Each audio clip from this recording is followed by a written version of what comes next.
안녕하세요. 미래를 설계하라 경제잡학사전 고혜림입니다. 시간이 참 빠릅니다. 벌써 목요일 밤인데요.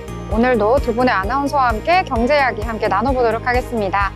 오늘은 정소희 신예지 아나운서와 함께합니다. 안녕하세요. 안녕하세요. 네, 그럼 미증시부터 살펴보고 넘어가도록 하겠습니다. 뉴욕 증시 같은 경우에는 반도체 수출 제한이 더욱더 강화가 됐고요. 또 파월 의장은 이 시장에 개입하지 않겠다라는 의견을 내놓으면서 시장이 출렁이는 모습 보여줬습니다. 자세한 분위기 살펴보도록 하겠습니다.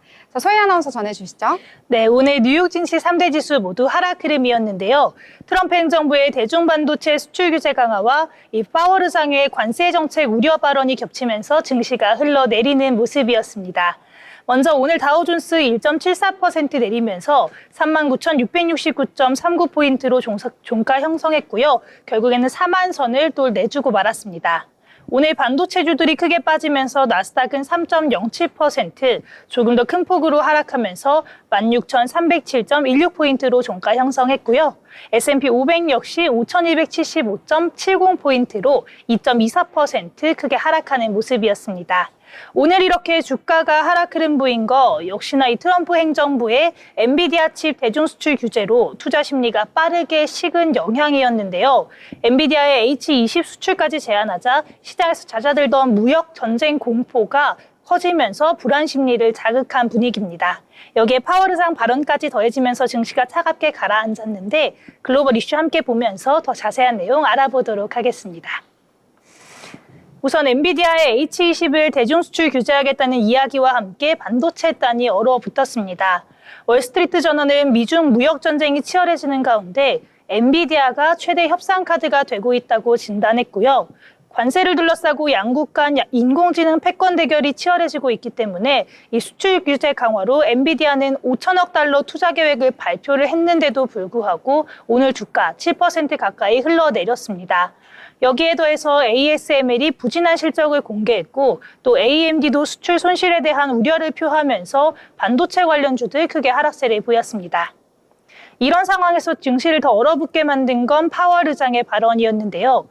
파월 의장은 트럼프 행정부의 예상보다 높은 관세로 물가 인상과 성장 둔화가 예상된다면서 연준이 물가와 성장 중 어디에 더 초점을 맞출지 선택해야 하는 어려운 상황에 부딪힐 수 있다, 이렇게 경고를 했습니다.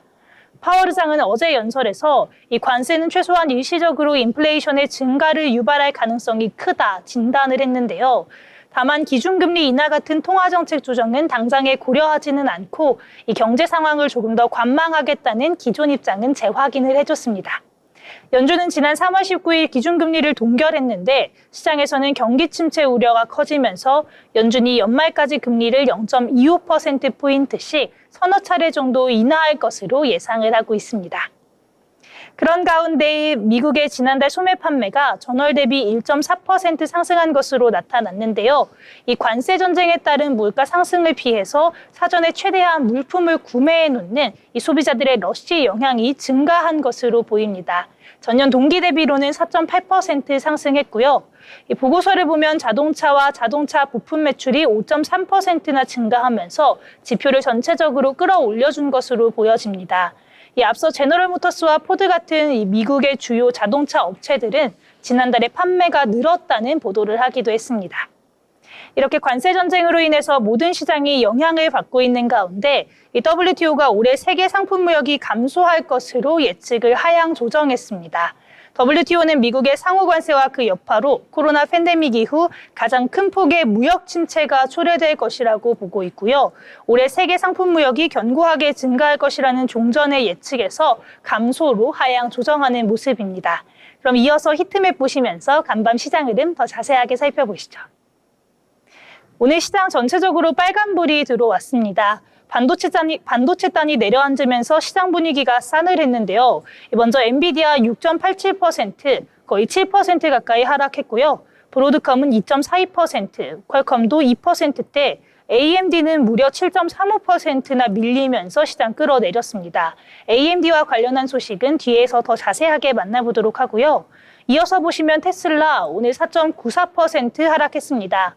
마이크로소프트와 애플, 현재 미 연방거래위원회와 반독점 재판이 진행 중인 메타도 3%대가 밀렸고요.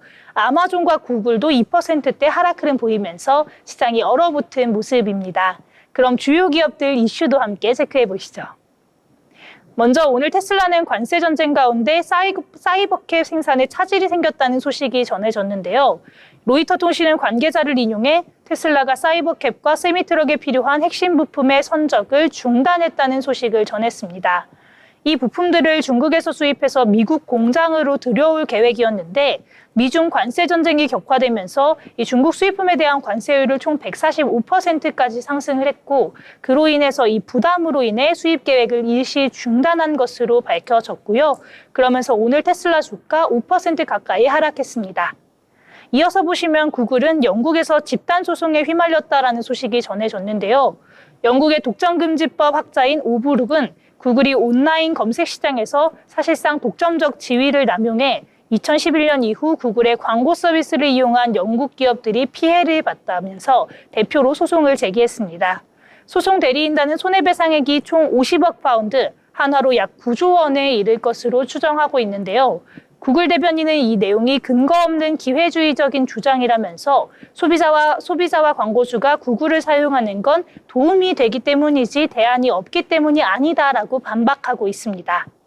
다음으로 반도체 단 이야기를 좀 더 해보고자 하는데요. 먼저 AMD가 미국의 반도체 수출 규제 강화로 인해 최대 8억 달러 손실을 예상했습니다. AMD는 이번 손실이 MI308 제품의 중국과 일부 국가 수출에 따른 재고 조정, 또 관련 충당금 등을 반영한 것이라고 설명을 했고요. AMD는 미국 증권거래 공시를 통해 해당 제품의 수출을 위한 라이선스를 신청할 예정이지만 승인될 것이라는 보장은 없다라고 설명했습니다. 이어서 보시면 ASML도 1분기 신규 수주량이 예상치를 밑돌았다는 소식을 전했습니다. ASML은 최근 트럼프 대통령의 관세 정책으로 반도체 산업 전반의 불확실성이 커진 상황이라면서 현 상황에서 관세의 영향을 정확하게 추정하기 어렵다고 경고했습니다. ASML은 1분기 신규 수주액이 총 39억 4천만 유로를 기록했다고 밝혔고요. 이는 시장의 예상치인 48억 9천만 유로를 크게 하회하는 모습입니다. 오늘 이렇게 미증시 흐름 함께 살펴봤는데요. 역시나 트럼프 대통령의 관세 전쟁, 특히나 이 중국과의 AI 패권 다툼이 치열해지는 상황입니다. 그러면서 증시가 크게 흔들리고 있는데요. 저희도 계속해서 증시에서 이 관세 이야기를 계속 전해드리고 있었는데 관세 싸움이 장기화가 되고 있는 만큼 앞으로도 어떤 움직임이 펼쳐질지 주목해봐야겠습니다. 지금까지 미증시 마감 시황 전해드렸습니다. 네, 미증시와 함께 글로벌 증시까지 전체적으로 잘 요약을 해주셨습니다. 특히 오늘 같은 경우에는 오후에 TSMC의 실적 발표가 있었는데요. 1분기 실적이 발표가 됐는데 시장의 예상치를 웃도는 결과가 나왔습니다. 이 TSMC 같은 경우에는 대만의 대표적인 이 파운드리 기업인데요. 이 반도체를 위탁 생산하는 기업이다라고 알아두시면 될 것 같고요. 인공지능 칩에 대해서 수요가 계속해서 늘어나기 때문에 긍정적인 결과가 나왔다라고는 볼 수 있지만 이 트럼프 대통령의 관세 정책에 대한 위험 요소로 작용을 하기 때문에 이 부분에 대해서도 꼼꼼히 체크를 하시면 좋을 것 같습니다. 자, 그러면 이번에는요, 저희 기업에 대해서 알아볼 시간이죠. 자, 예지 아나운서 어떤 기업 소개해 주실까요? 네, 오늘 제가 소개해드릴 기업은요, AI 시대의 핵심 플레이어로 주목받고 있는 영국의 반도체 설비 기업 암홀딩스입니다. 요즘 다시금 화제의 중심에 선 ARM, 왜 이렇게 관심을 받는 걸까요? 뉴욕 증시 재상장과 함께 AI 반도체 핵심 기술 기업으로 급부상 중이기 때문인데요. 지금부터 암홀딩스가 어떤 기업인지 하나하나 살펴보시죠. 암은 1990년 영국 캠브리지에서 설립됐습니다. 필립스와 애플, 그리고 여러 전자기업들의 합작으로 탄생했죠. 초창기에는 모바일용 CPU 설계에 집중했는데요. 저전력, 고효율을 앞세운 기술력이 큰 강점이었습니다. 그래서 스마트폰 제조사들이 너도 나도 암의 기술을 채택하기 시작합니다. 재미있는 점은 암이 칩을 직접 만들지 않는다는 점입니다. 암은 칩을 설계만 하고 생산은 고객사들이 도맡아서 하는 건데요. 이런 비즈니스 모델을 팹리스라고 부릅니다. 덕분에 생산 시설이 없어도 암은 전 세계 반도체 시장에서 큰 영향력을 키웠고요. 설계 기술에만 집중할 수 있었던 만큼 R&D 효율도 높을 수밖에 없었습니다. 현재 전 세계 스마트폰의 90% 이상이 ARM 기반 설계를 사용하고 있는데요. 애플의 아이폰, 삼성 갤럭시, 그리고 퀄컴의 스냅드래곤까지 모두 암의 기술을 바탕으로 만들어졌습니다. 여기서 끝이 아니죠. 요즘은 자율주행차, IoT, 클라우드 서버형 반도체까지도 암의 기술을 활용하고 있습니다. AI 산업의 성장과 함께 암의 존재감은 더더욱 커지고 있어요. AI 연산에 적합한 고성능, 저전력 구조를 설계할 수 있는 기업이 많지 않기 때문입니다. 그 점에서 암은 독보적인 경쟁력을 가지고 있는데요. 실제로 엔비디아가 암을 인수하려 했다고 합니다. 하지만 독점 우려 때문에 무산되었었는데요. 그만큼 업계에 미치는 영향력이 크다는 의미이기도 합니다.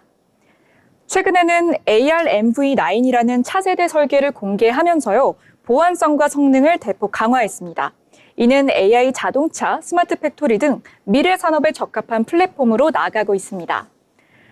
또한 IPO를 통해 글로벌 투자자들의 자금을 유치하면서 기술 투자 여력도 한층 커졌고요. 향후 AI 반도체 분야에서 더욱 공격적인 행보를 보일 가능성이 큽니다. 현재 암은 주요 고객을 애플, 삼성, 엔비디아, 퀄컴 등 내노라 하는 IT 기업들로 가지고 있습니다. 특히 수익 구조로 인해 매년 꾸준한 수익을 창출하고 있는데요. 이런 구조 덕분에 경기 변동에도 강력한 면모를 보이고 있습니다. AI 시대가 도래하면서 다시 한번 주목받는 이유도 여기에 있다고 할 수 있을 것 같습니다. 정리하자면 암홀딩스는 단순한 칩 설계 기업을 넘어서 미래 기술의 근간을 설계하는 기업입니다. AI 반도체 시대 그리고 스마트한 세상 속에서 암의 기술이 우리 일상에 어떻게 녹아들지 계속 지켜봐야겠죠? 그럼 지금까지 오늘의 기업 사전이었습니다. 네, 암이라는 기업에 대해서 설명을 해주셨습니다. 최근에 1년 정도의 주가 흐름 살펴보시면은요, 작년 6월 정도에 고점을 찍었다가 어느 정도 내려온 모습을 보이긴 했는데요, 앞으로의 성장 동력이 충분하다라고 보실 수가 있겠습니다. ARM 같은 경우에는 첫 자체 칩을 개발을 하면서요, 반도체 시장에도 직접 뛰어들기도 했었거든요. 기존에는 퀄컴이나 삼성, 엔비디아 같은 기업에게 설계를 제공을 했었는데 이제는 우리도 만들어 보겠다라고 해서 CPU 시장에도 뛰어들고 있다라고 보시면 될 것 같습니다.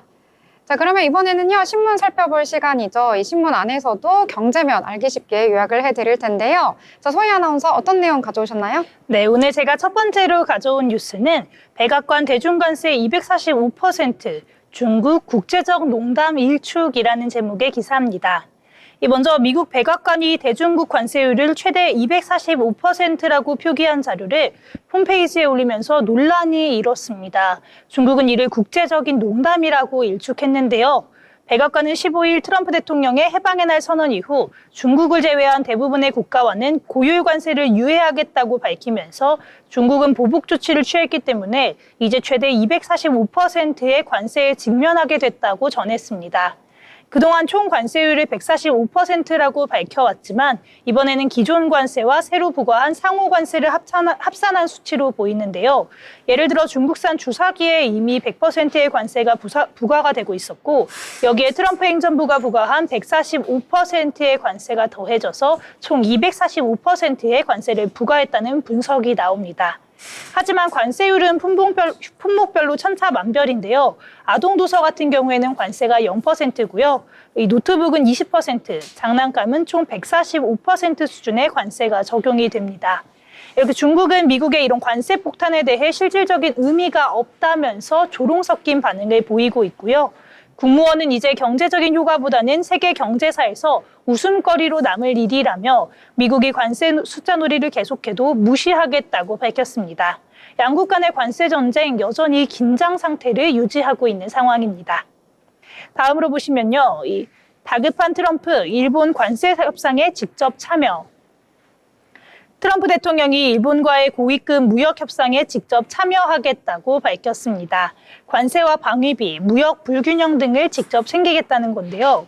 트럼프 대통령은 자신의 SNS를 통해 일본은 관세와 군사비, 공정한 무역 문제를 논의하러 온다며 회의에 나도 참석하겠다고 밝혔습니다. 당초 일본은 재무부, 무역대표부 관계자들과 협상을 진행할 예정이었지만 이 트럼프 대통령이 직접적으로 등장하겠다고 이야기를 하면서 무게감이 더해졌습니다. 빠른 성과를 내려는 조급함이 읽히는 대목이라고 볼 수 있겠는데요. 미국은 관세 철회를 조건으로 방위비 인상과 무역 수지 개선 같은 것을 요구할 것으로 보여지고 있고요. 일본은 관세 인상이 양국 모두에게 득이 되지 않는다는 점을 강조할 예정입니다. 특히 엔화 약세와 관련한 환율 문제도 주요 의제로 거론될 가능성도 높아 보이는 상황입니다. 다음 뉴스 함께 보겠습니다. 캐나다서 생산하면 관세 면제, 카니 총리 자동차 업계 이탈 방지 총력이라는 제목의 기사인데요. 캐나다 마크 카니 총리가 자국 내 자동차 생산을 유지하는 조건으로 미국산 부품에 대한 보복 관세를 면제하겠다고 밝혔습니다. 트럼프 대통령이 부과한 25%는 자동차 관세에 대응해 캐나다도 맞대응에 나섰지만 생산은 캐나다에 남겨두는 기업에는 예외를 두겠다라는 이야기인데요.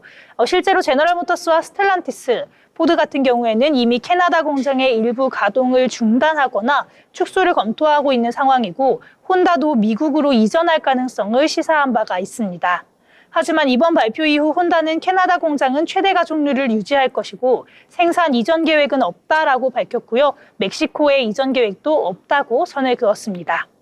관세 면제 조치는 캐나다 내 전기차 공급망 구축과 고용 유지를 위한 정부의 강한 의지를 보여주는 것으로 해석이 되고 있는데요. 업계에서는 제너럴모터스, 스텔란티스 같은 다른 미국계의 업체들의 순통도 다소 트일 것으로 분석하고 있습니다. 다음 뉴스 함께 보겠습니다. 땅꺼짐 공포 확산에 서울시 지하 조사 장비 추가 도입한다. 서울시가 잇따른 싱크홀 사고에 대비하기 위해 지표 투과 레이더 GPR 장비를 추가 도입하기로 했습니다.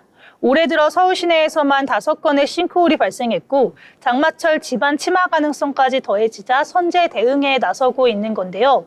현재 서울시가 활용 중인 GPR 장비는 총 15대지만 예산 문제로 인해서 추가 확보가 쉽지 않은 상황입니다. 장비 한 대를 새로 제작하는 데만 최대 6억 원이 들고 준비에도 5개월 이상이 소요가 되는데요. 반면에서 관련한 예산은 더 줄어든 상태입니다. 특히 서울시 하수관로의 30% 이상이 50년이 넘은 초고령 관로고 또 상수도관도 상당수 노후화가 된 만큼 침하 위험이 갈수록 높아지고 있는 상황인데요. 서울시는 월 1회 집중 탐사를 실시하고 2025년까지 3단계에 걸쳐서 싱크홀 특별 점검도 시행할 예정이라고 합니다. 하지만 연평균 150km의 하수관 정비가 필요하다는 점에서 국비 지원이나 재난기금 투입이 필요하다는 목소리도 높아지고 있습니다. 마지막 뉴스 함께 보겠습니다. 풍력 발전 톱3, 전력 판매가 이대로면 입찰 참여하지 않겠다.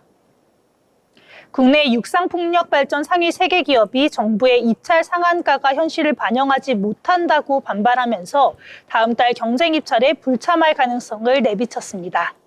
정부는 현재 165원 수준의 상한가보다 더 낮은 가격을 제시해야 입찰 참여가 가능한 고정가격 경쟁 입찰제를 시행 중인데요.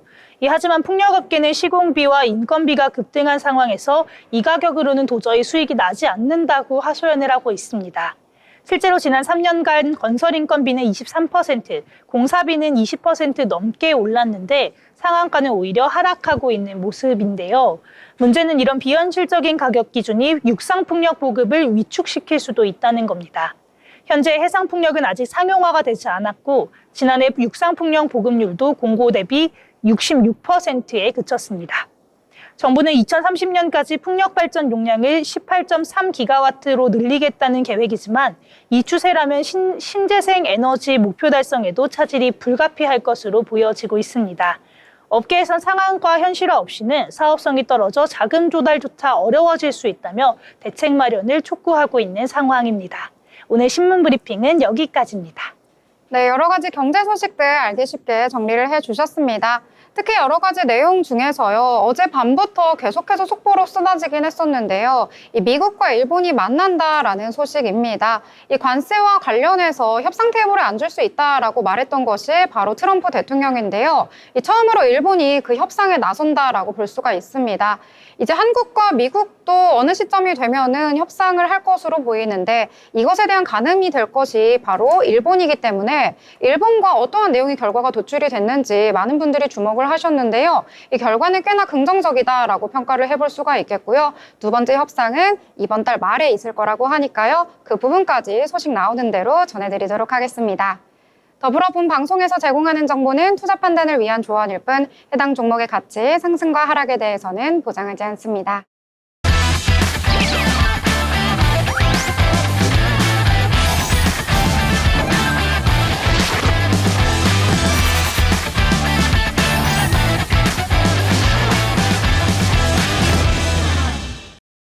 이번 시간은 돈을 잘 벌고 싶은 고수가 되고 싶은 아나운서들이 모여서 경제 이야기, 주식 이야기 함께 나눠보도록 하겠습니다.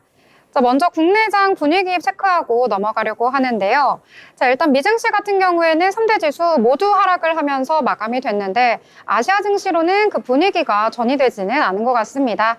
그래도 선전을 하면서 마감을 했다라고 보실 수가 있겠는데요.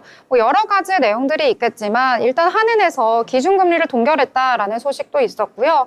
그 밖에도 코스피와 코스닥의 개별 종목 위주로 좀 종목 장세가 펼쳐지면서 오늘 선방한 하루였다 이렇게 정리를 해볼 수가 있을 것 같은데요. 자세한 지수부터 살펴보도록 하겠습니다. 먼저 코스피 지수 같은 경우에는 전거래일 대비 0.94% 상승하면서 마감했는데요. 계속해서 탄력적인 상승세 보여줬습니다. 고점 라인 높여가면서 고점 부근에서 거래를 마쳤는데요. 2470선에서 거래를 마친 모습입니다. 특히 코스피 시장에서는 오랜만에 돌아온 오랜만에 돌아온 기관이다라고 보실 수가 있겠는데요. 기관 같은 경우에는 3천억 원 넘게 매수 우위를 보였고요. 외국인 같은 경우에는 오늘 장중 내내 매도폭 키워나가면서 3,500억 원 정도 매도 우위를 보였다라고 보실 수가 있겠습니다. 코스닥 같은 경우에도 분위기 살펴보시면 코스피와 비교적 비슷한 모습 나타났는데요. 장중 내내 상승폭 키워가는 모습 나타났습니다. 전거래일 대비 1.81% 상승하면서 711선에서 거래를 마쳤는데요. 이 수급적인 측면에서도 살펴보시면은 외국인과 기관 모두 동반 매수를 나타냈다라고 보실 수가 있겠고요. 물량이 그렇게 크진 않지만 제약바이오 위주로 크게 상승을 했다라고 보실 수가 있겠습니다. 오늘 시가총액 상단에 위치한 종목들도 확인을 해보시면은요. 일단 코스피 시장에서는 대부분의 종목들이 오늘 상승을 했다라고 보실 수가 있겠습니다. 비록 반도체 투톱은 오늘은 조금은 약한 모습 보여주긴 했는데요. 그래도 삼성 바이오로직스를 비롯해서 한화 에어로스페이스까지 큰 사이즈의 종목들이 상승을 해주면서 지수를 견인했다라고 보실 수가 있겠고요. 코스닥 같은 경우에는 전체적으로 빨간불 켜는 모습 나타났습니다. 특히 제약바이오뿐만 아니라 2차 전지주도 오늘은 비교적 상승불로 마감을 했다라고 보실 수가 있겠습니다. 자, 오늘 장 같은 경우에는요, 제한폭이 그렇게 크지는 않았고요. 조금은 관망하는 심리가 전체적으로 퍼져 있는 시장이었다라고 보실 수가 있겠고요. 개별 종목이 강한 상승 보여줬기 때문에 어떤 종목과 어떤 섹터가 오늘 장에서 부각이 됐는지 함께 살펴보도록 하겠습니다. 자, 그러면 소희 아나운서 어떤 내용부터 같이 볼까요? 네, 제가 오늘 처음으로 가져온 종목 바로 OCI 홀딩스입니다. 이 국내 태양광 업계의 주력 생산품 중에 하나인 폴리실리콘과 웨이퍼가 미국 상호 관세 면세 품목에 포함됐다는 소식에 매수세가 몰린 것으로 보입니다. 이 태양광 업계에 따르면 태양광의 쌀알이라고 불리는 기초 소재인 폴리실리콘과 웨이퍼는 희귀 광물, 또 백신용 화학 소재 같은 미국 정부가 직접 발표한 1,039개의 관세 면세 품목에 포함이 됐고요. 이 리스트는 미국이 직접 생산하기 어려운 품목들로 구성이 되어 있고 또 금액으로 따지면 945조 원에 달하는 상황입니다. OCI 홀딩스는 현재 말레이시아를 거점으로 베트남, 태국 같은 동남아시아 지역에서 폴리실리콘을 생산하고 있는 만큼 관세 면제에 직접적인 수혜가 기대되고 있는 상황이고요. OCI 홀딩스는 총 2억 6,500만 달러를 투자해서 내년 상반기 미국 텍사스에 1기가와트의 태양광 셀 상업 생산을 시작하고 하반기에는 1기가와트 규모의 점진적인 증설을 통해서 총 2기가와트 이상의 생산 능력을 확보한다라는 계획을 밝히기도 했습니다. 이런 가운데 오늘 OCI 홀딩스 차트 함께 보시면요. 오늘 시가 4% 넘게 상승하면서 출발을 했습니다. 고가로는 무려 12%가 넘게 오르는 모습이기도 했는데요. 약간의 힘이 빠지면서 9.42% 상승한 68,500원으로 종가 형성했습니다. 네, 오늘은 미국의 관세 면제 소식과 더불어서요, 태양광 소재 업체들이 일제히 상승을 했다라고 보시면 되겠는데요. 이 밖에도 DGP 오늘 17%대 강세 보였고요. 하나솔루션도 11%대 강세 보였다. 이렇게 정리를 해보도록 하겠습니다. 자, 그리고 이번에는 오늘장에서 이 대선 정책과 관련해서 여러 가지 테마들이 강세를 보인 것 같습니다. 그 중에서도 필요호사 AI 관련해서 강한 상승을 보여줬기 때문에 이 부분에 대해서 이야기를 나눠보려고 하는데요. 이재명 더불어민주당 대선 예비 후보가 이 필요호사 AI를 방문을 했다라는 소식이 전해지면서 관련주들 일제히 상승을 했습니다. 이 방문을 한 이후에 R&D 투자와 인재 육성 방안을 논의했다라고 전해졌는데요. 이 대표와 연구원들과 함께 약 40분간 비공개 간담회를 진행했다라고 알려졌습니다. 이 필요사 AI 같은 경우에는요, 들어보신 분들도 계실 거고 오늘 처음 들어보신 분들 계실 건데 이 대한민국의 팹리스 스타트업 기업이다라고 보시면 되겠습니다. 최근에 시장에서 굉장히 부각을 받고 있는 기업인데요. 이 고성능 저전력 AI 반도체 개발을 핵심 사업으로 영위를 하고 있다라고 이해를 해주시면 될 것 같습니다. 자, 그리고 퓨리오사 AI 자체에서 알려온 소식 또 하나의 호재로 작용을 했습니다. 언론을 통해서 알려졌는데요.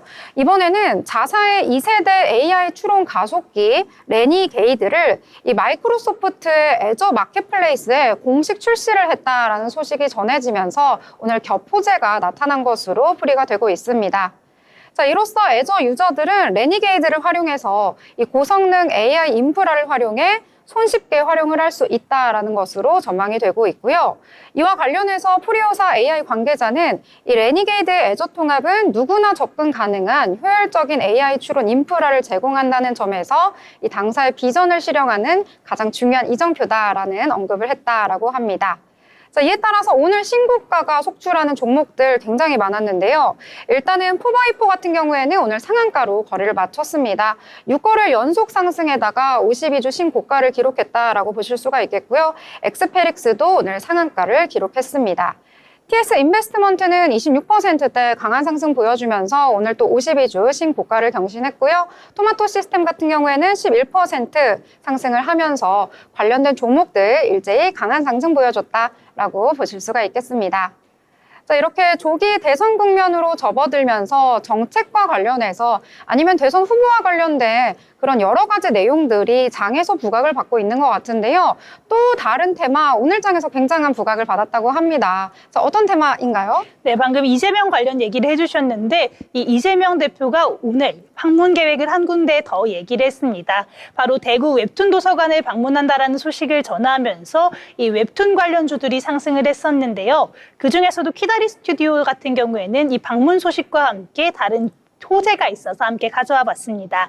이 키다리 스튜디오는 웹툰, 웹소설, 영상, 굿즈 사업을 운영하고 있는 글로벌 종합 콘텐츠 기업인데요. 자회사와 함께 자체 플랫폼인 봄툰, 레진코믹스, 델리톤 같은 이 웹툰과 웹소설을 제공하고 있는 곳입니다.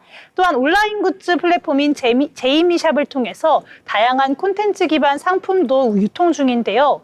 이 키다리 스튜디오 같은 경우에는 지난 15일 키다리 스튜디오에서 사우디아라비아의 대표 콘텐츠 기업 망가 아라비아를 통해서 한국의 인기 웹툰을 아랍어로 번역해 중동 시장에 최초로 선보인다고 밝혔습니다. 여기에 더해서 오늘 이재명 후보가 대구 대현도서관을 방문한다고 밝히면서 이 오늘 장 초반에는 큰 상승 흐름을 탔었는데요. 대구 대현도서관 같은 경우에는 대구 최초의 웹툰 특화 스마트 도서관인데 이재명 후보는 웹툰 기업 및 작가와 현장 간담회를 통해 K 콘텐츠와 소프트 파워 강국을 만들겠다라는 포부를 밝혔고요. 또한 인프라, 자생력 강화 방안 같은 것들을 논의할 예정이라고 소식을 전했습니다.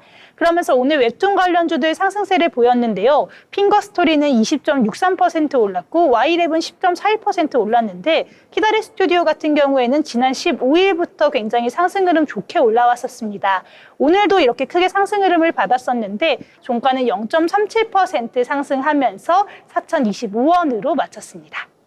네, 키다리 스튜디오까지 함께 봐주셨습니다. 오늘 두 자릿수대에 강한 상승 보여주면서 마감을 했다라고 보실 수가 있겠는데요. 혹시 두 분의 아나운서들 혹시 웹툰 좀 보시나요? 저는 너무 웹툰 좋아합니다. 좋아합니다. 아, 정말요? 네. 그러면 좀 가장 추천하는 웹툰 하나씩 소개를 해주시면 너무 좋을 것 같은데 혹시 예지 아나운서부터 소개 하나 해주시겠어요? 네, 저는 긴 거를 좀 잘 못 봐서 항상 짧은 일상툰만 좀 보는데 아오링 도쿄도 좋아하고 대학일기 그분 이제 결혼하셨 결혼일기 뭐 그런 것도 좋아하고 다양한 그런 에피소드물을 좋아하고 있습니다. 아오링 도쿄랑 뭐 아오링 결혼일기요? 도쿄랑 네 결혼일기. 아, 네. 요건 좀 짧은 컨텐츠인 거죠? 네네네. 아, 그럼 좀 긴 웹툰, 긴 호흡의 웹툰을 보기 힘들다 하시는 분들은 이 웹툰 보면 될 것 같고 네. 혹시 소희 아나운서는 어떤 웹툰 추천하세요? 제가 최근에 그 중증외상센터가 굉장히 인기였잖아요.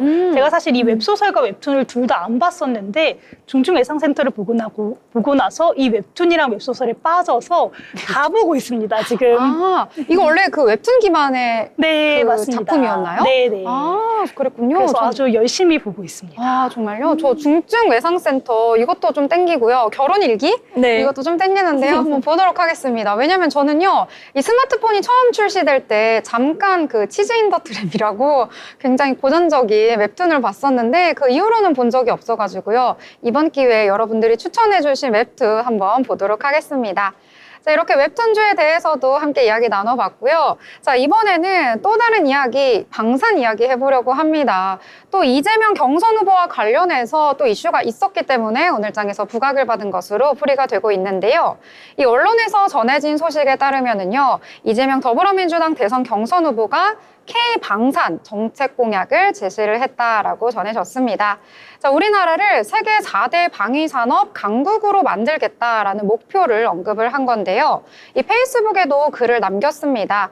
이 K방산 같은 경우에는 반도체, 2차 전지, 미래 자동차 등과 더불어서 이 한국 경제를 이끌 수 있는 미래 먹거리다라고 언급을 했고요. 이 대한민국을 글로벌 방위산업 4대 강국으로 만들겠다라고 강조를 했습니다. 이어서 방산 수출 컨트롤 타워를 신설을 하겠고 또 대통령 주재로 방산 수출 진흥 전략 회의를 정례화를 해야 한다라고 강조를 했는데요. 이 밖에도 방산 지원 정책 금융 체제 개편을 해야 하고 또 방산 수출 기업의 R&D 세액을 감면을 해야 한다라고 하면서 우리 기업들의 경쟁력을 강화하기 위해서 여러 가지 자금과 더불어서 정책적인 지원을 강력하게 해야 한다라는 언급을 한 건데요. 이 밖에도 이 대전 유성구에 있는 국방과학연구소를 방문해서 현장 간담회를 진행을 하고요. 또 전문가들과 함께 K방산을 어떻게 육성을 할지 그 방안에 대해서도 논의를 했다라고 전해졌습니다. 또 하나의 소식은요, IM증권에서 현대 로템과 관련해서 긍정적인 리포트를 내놨는데요. 현대 로템 같은 경우에는 국내 유일의 전차 제작사다라는 점, 그리고 K1 전차를 최초로 생산한 데 이어서 K2 전차의 개발과 생산을 주도하고 있기 때문에 이 생산 능력 측면에서 우리나라의 현대 로템이 세계 최고다라는 내용을 밝혔다라고 전해졌습니다. 이 장 후반 들어서 이러한 내용과 관련해서 더욱더 상승 탄력 키워가는 모습 보였는데요. 포메탈 같은 경우에는 9%대 상승 속에서 마감을 했고요. 우리 기술은 7%대, 현대로템은 9%대 상승을 하면서 여러 가지 이슈와 더불어서 오늘 방산주가 상승을 했다라고 보실 수가 있겠고요. 이 중에서도 대성 하이텍 같은 경우에는 150억 원 규모의 이 전환사채를 발행했다라는 소식 속에서 상한가로 마무리를 했다라고 정리를 해보도록 하겠습니다. 자, 이제 또 다른 내용들 한번 알아보려고 하는데요. 오늘 장에서 중국 소비 관련주도 강세를 보였는데 이 중에 하나의 내용 소개를 해주신다고요? 네, 맞습니다. 우리 작년에 게임 관련 종목 얘기할 때 굉장히 많이 주목을 받았던 게임이 있습니다. 바로 니케이인데요. 저도 이 니케이 이야기 굉장히 많이 들었던 것 같은데 중국에서 이 승리의 여신 니케 사전 예약자가 660만 명에 육박하면서 흥행 기대감에 매수세가 확대가 됐습니다. 그러면서 오늘 스프트업 주가 강세를 보였는데요. 유한타증권에서는 지난 4월 16일 기준으로 니케 사전 예약자 수가 657만 명을 기록하면서 텐센트가 서비스한 게임 중 가장 높은 숫자를 나타냈다. 그러면서 서브컬처 장르의 경쟁 심화 등의 우려는 텐센트와의 협업을 통한 콘텐츠 중국 현지화작으로 극복할 수 있을 것이라고 분석하기도 했습니다.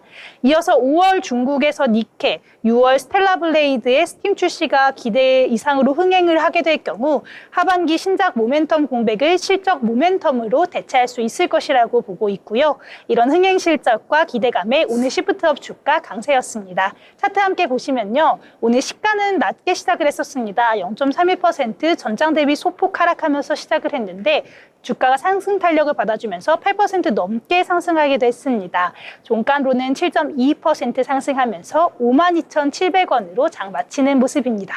네, 시프트업 같은 경우에는 개별 이슈가 있었기 때문에 강한 상승 보여졌고요. 이 밖에 게임주나 패션, 음반 같은 그런 테마들도 오늘 중국 소비주와 관련해서 강한 상승 보여줬다. 이렇게 정리를 해보도록 하겠습니다. 자, 이번에는 인물에 대해서 알아볼 시간인데요. 자, 예지 아나운서 어떤 인물 소개해 주시나요? 네, 오늘 제가 가져온 인물은요. 기술 덕후들이라면 누구나 아는 이름, 바로 AMD의 CEO 리사수 박사를 소개해드리고 싶습니다. 혹시 반도체 좀 안다 하는 분들 라이젠 들어보셨죠? 바로 이 리사수가 AMD를 이끌며 만들어낸 히트 브랜드입니다. 한때 위기에 빠졌던 AMD를 다시 일으켜 세운 리더구도 하고요. 실리콘밸리에서도 손꼽히는 영향력 있는 여성 CEO입니다. 그녀가 어떻게 엔지니어에서 글로벌 경영자가 되었는지, 그리고 AMD를 어떻게 반도체 시장의 강자로 만든 건지 하나하나 짚어보겠습니다. 리사수는 대만계 미국인으로 뉴욕에서 어린 시절을 보냈습니다. 수학과 과학에 관심이 많았던 그녀는 MIT에서 전자공학 박사학위를 받았고요. MIT 재학 시절 그녀는 반도체와 직접 회로에 푹 빠졌다고 해요. 졸업 후에는 IBM에서 일하면서 반도체 개발 경험을 쌓았고요. 그 뒤에는 텍사스 인스트루먼트, 프리스케일 등에서 실무 경험을 이어갔습니다. 이런 기술 기반의 커리어가 훗날 AMD CEO가 되는데 큰 힘이 되었죠. AMD는 2000년대 들어 인텔에 밀려서 고전하고 있었습니다. 시장에서의 존재감도 줄어들고 매출도 감소세였죠. 그런 상황에서 리사수는 2012년 AMD에 합류합니다. 그리고 불과 2년 만인 2014년 CEO 자리에 오르게 됩니다. 리사수는 기술력 회복에 집중하기로 결심합니다. 회사의 지원을 다시 R&D에 집중시키고 제품 포트폴리오를 고성능 CPU 중심으로 개편을 하게 되는데요. 그리고 마침내 2017년 AMD는 대반전을 일으킵니다. 바로 라이젠 시리즈의 출시 덕분인데요. 이 제품은 인텔이 장악하던 CPU 시장에서 제대로 도전장을 내민 결과물이었죠. 멀티코어 성능과 가격 경쟁력을 모두 갖춘 라이젠은 고성능 데스크톱 유저들 사이에서 입소문을 타게 되는데요. 리사수는 이 제품을 통해 AMD의 존재감을 단번에 되살렸습니다. 이후에는 서버용 칩인 에픽, 그래픽카드 라데온 시리즈 등 다양한 고성능 제품군으로 AMD의 입지를 더욱 넓혔습니다. 특히 팬데믹 기간 중에 데이터 센터 수요가 폭발하면서 서버용 반도체 시장이 커지기 시작했는데요. 리사수는 이 기회를 놓치지 않았습니다. 에픽 시리즈는 아마존, 구글, MS 같은 클라우드 기업들과의 협업으로 서버 시장에서도 AMD를 빛나게 만들었고요. 엔비디아가 장악했던 AI 반도체 영역에도 적극 도전장을 내밀었죠. AMD의 주가는 리사수 취임 이후 무려 20배 이상 올랐고요. 기업 가치도 크게 상승하며 월가의 주목을 받게 됩니다. 하지만 그녀의 성공은 단순히 숫자만으로는 설명이 되지 않습니다. 리사수는 내부 조직 문화도 바꾸는 데 집중했다고 합니다. 기술 중심의 조직이 아니라 협업과 커뮤니케이션 중심의 조직으로 탈바꿈시켰고요. 팀워크를 기반으로 한 리더십을 보여줬습니다. 이런 노력들이 시장에서 인정받지 않을 수 없겠죠. 포브스, 포춘, 하버드 비즈니스 리뷰 등의 유수의 매체들이 그녀를 세계 최고의 CEO라고 선정을 했고요. 리사수는 기술과 경영을 아우르는 상징적인 인물로 자리매김했습니다. 앞으로도 AI 반도체, 자율주행, 하이브리드 컴퓨팅 등 미래 산업의 중심엔 AMD가 있을 거라는 기대가 큰데요. 그 중심엔 여전히 리사수가 있을 가능성이 높겠죠. 기술과 사람을 잇는 리더, 리사수, 오늘의 인물로그였습니다. 네, 리사수까지 함께 잘 알아봤습니다.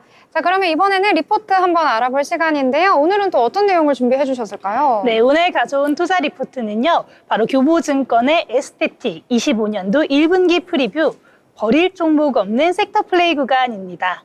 최근 에스테틱 업종에서 수출뿐만 아니라 인바운드 수요가 겹쳐지면서 사실상 버릴 종목이 없이 전체 섹터가 플레이 가능한 국면에 진입했다라는 평가가 나오고 있는데요. 특히 일본인 중심의 피부과 시술 수요와 함께 하반기부터는 중국 무비자 입국 정책까지 더해지면서 외국인 환자 수요가 폭발적으로 확대될 가능성이 늘어나고 있습니다. 여기에 2분기부터는 미국, 브라질 같은 이 주요 지역을 중심으로 한 톡신 수출 대형 선적이 예고되어 있는 상황이고요. 그래서 오늘 리포트에서는 수출과 인바운드, 양측 모두를 아우르는 종목별 실적 모멘텀까지 정리해봤습니다. 먼저 전체 시장 흐름부터 함께 살펴보겠습니다. 2024년 기준으로 국내 피부 미용 시장은 약 2조 원 규모로 추정이 됐는데 외국인 피부과 지출 금액만 6천억 원에 이르면서 시장 규모 자체가 30% 이상 확대된 것으로 보여지고 있고요. 3월 외국인 환자들의 피부과 소비 금액은 약 79억 원으로 월간 기준 역대 최고치를 기록했습니다. 현재 피부과 외국인 환자 중 절반 이상은 일본인으로 이들의 평균 지출은 약 55만 원 수준이고요. 반면에 태국은 88만 원, 미국은 75만 원, 그리고 중국인 객단가 같은 경우에는 무려 250만 원을 넘어서면서 주요국 중에 가장 높은 수준을 보여줬습니다. 외국인의 소비 질적 변화도 주목이 되고 있는데요. 단순한 미용 목적을 넘어서 치료와 회복, 그리고 프리미엄 시술 중심으로 수요가 고도화가 되면서 이 고가 시술을 중심으로 한 피부과 소비 구조가 재편되고 있는 상황입니다. 특히 한국의 피부과 기술력과 브랜드 이미지가 아시아 전역에서 프리미엄 시장으로 자리 잡고 있다는 점에서 이런 흐름이 일회성 이벤트가 아니라 중장기적인 구조로 성장할 수 있다, 이렇게 관측을 하고 있고요. 또한 3분기부터 시행되는 중국 무비자 입국 정책을 고려할 경우 지금 인바운드 흐름 같은 경우 사실상 시작 단계에 불과하다, 이런 분석이 나오고 있습니다. 실제로 중국인 관광객의 주요 입국 시기는 3분기고 리쥬란 같은 주사형 의료기기에 대한 수요 역시 강하게 작용할 것으로 보여지고 있습니다. 그렇다면 종목별로 살펴봐야겠죠. 첫 번째 종목 휴젤인데요. 1분기에는 이 톡신 대량 선적이 없었기 때문에 휴젤 실적이 다소 평이한 수준으로 평가가 예상이 되고 있는데 매출이 916억 원, 영업이익이 379억 원, 영업이익률이 41.4%로 전년 동기 대비 각각 23.3%, 58.3% 증가할 것으로 추정이 되고 있습니다. 필러 부문 수출 선정량이 반영되면서 실적 방어에 성공할 것으로 보여지고 있고요. 핵심 포인트는 2분기에 예정된 미국향 대량 톡신 선적입니다. 미국 매출만 연간 290억, 전년 대비 100% 증가할 것으로 보여지고 있고요. 미국 매출 비중이 전체 15%를 넘기게 되면 휴젤의 연간 영업이익률은 50%를 초과할 가능성이 커져 있는 상황입니다. 에스테틱 대형주 3사 평균 2025년도 예상 PER은 27.9배인데요. 휴젤은 그보다 낮은 24.7배 수준이라 여전히 밸류에이션 매력도 유효한 상황입니다. 교보증권은 올해 연간 최선호주로 휴젤을 꼽았습니다. 이어서 보시면요, 메디톡스인데요. 메디톡스의 경우 브라질 향의 수출과 4분기 이연 물량이 1분기 실적에 반영되면서 매출 563억 원, 영업이익 44억 원을 기록할 것으로 예상되고 있고요. 영업이익은 흑자 전환을 했고 내수톡신은 거래선 확장과 판가 인상 영향으로 35% 성장했습니다.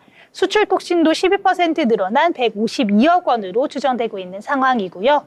2분기부터는 태국과 페루향 뉴럭스 수출이 새롭게 시작이 되고 또한 브라질향 커버리지 확장도 본격화가 되면서 수출 흐름이 더 강해질 것으로 보여집니다. 특히 미국 관세 영향으로 현지 시술가가 오르고 있기 때문에 상대적으로 저렴한 브라질 시술가에 대한 수요가 증가하면서 미국발 브라질 의료관광 수요도 함께 늘고 있는 상황이고요. 메디톡스는 섹터 내에 유일하게 관세 수혜를 받을 수 있는 구조이기 때문에 이 단계 최선호주로 제시가 되고 있습니다. 마지막으로 보시면 파마 리서치인데요. 1분기 인바운드 흐름의 최대 수혜주로 매출이 1,070억 원, 영업이익이 432억 원, 영업이익률은 43.2%를 기록할 것으로 추정이 되고 있습니다. 특히 일본인 중심의 리주난 시술 수요가 강하게 나타났고 강남 언니 재팬 같은 플랫폼에서도 리쥬란의 랭킹이 꾸준히 상위권에 머물고 있는 상황입니다. 여기에 하반기부터는 무비자 정책을 통해 중국인 관광객 유입이 본격화가 되면서 객단가가 높은 중국 시장의 수요가 가시화될 전망이 보여지고 있습니다. 또 동유럽을 중심으로 유럽 수출도 하반기부터 시작이 되는데요. 시장 특성상 의미 있는 수치는 시간이 걸릴 수 있지만 리쥬란 브랜드의 글로벌 안착 가능성은 긍정적으로 평가되고 있습니다. 또한 파마리서치는 최근에 TV 광고 집행을 시작하면서 브랜드 인지도 확대에도 나서고 있는데요. 1분기 광고비는 약 16억 원 규모로 추정이 되고 있고요. 인바운드 환자 대상의 직접적인 마케팅 강화로도 이어지고 있는 상황입니다. 브랜드력과 시술 수요가 동시에 상승하는 구조 속에서 파마리서치는 실적 측면에서도 또 시장 내 포지셔닝 측면에서도 명확하게 우위를 점하고 있는 상황이다, 이렇게 볼 수 있겠습니다. 오늘 리포트에서 교보증권이 강조한 메시지는 분명합니다. 수출 데이터가 호조를 보이고 있고 또 인바운드 수요는 이제 막 시작이 됐다는 점. 또 특히나 상반기에는 미국과 브라질량 톡신 수출이 실적에 반영이 되고 하반기에는 중국 중심의 피부과 지출 확대가 본격화되면서 에스테틱 업종 전체가 다시 한번 구조적인 성장을 향해 나가고 있다는 분석입니다. 이렇게 오늘 에스테틱 시장에 대해서 알아봤는데요. 현재 시장 흐름에 청신호가 켜져 있는 만큼 앞으로도 주목할 만한 에스테틱 시장이 되겠습니다. 다음에도 유용한 투자 리포트 들고 찾아오겠습니다. 지금까지 투자브리핑이었습니다. 네, 에스테틱 저도 관심이 있어서 재미있게 잘 들었는데요. 각 종목별로 꼼꼼하게 정리를 해주셨습니다. 더불어 본 방송에서 제공하는 정보는 투자 판단을 위한 조언일 뿐 해당 종목의 가치, 상승과 하락에 대해서는 보장하지 않습니다.